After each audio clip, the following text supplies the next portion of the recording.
तो काय कर व्याज करके प्रणाम लो, इसमें क्या है। ध्रुव ने दंडवत प्रणाम किया, बिल्कुल की भांति। लकड़ी का कोई सहारा नहीं होता, लकड़ी जिधर गिरते गिर जाता है।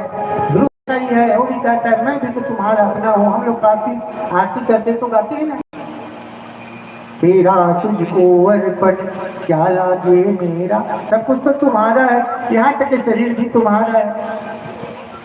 अच्छा एक बात और बताओ, ये लोग मंदिर जाते हैं भगवान के पास में, तो भगवान से क्या कहते हैं, त्वमेव माता च पिता त्वमेव, त्वमेव बंधु च सखा त्वमेव। अब क्या करते लिखे हुआ है भगवान का मंदिर में, और घर में आते समझो कोई शादीशुदा है मान लो, तो घर में आते तब घर में कहा थे अपन भाई कैसे जी, ओकर भाई पूछी बोला कैसे मंदिर में कहा थे भगवान मैं तोड़ो पीछे, तब मैं क्या करूँ किस पत्नी होकर घर में, अरे नहीं थे मोरा, अरे भगवान के हुए सागा जो पूछना कैसे मान कर भगवान के जाने की थे महाराज में तोड़ हरो, और घर में आके परिवार में कहते कि तोड़ हरो, भगवान का घर सोचे पर्याप्त भी विचारा है, ये सच में बोल रहे थे कर्मन के हरे।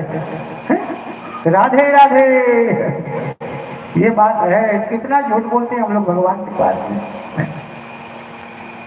क्या कहते हैं, तन मन धन सब अर्पण सब कुछ है तेरा, न तन अर्पण है न धन अर्पण है न मन अर्पण है, बताओ है कुछ अर्पण नहीं करते भगवान को, सिर्फ हम लोग हैं।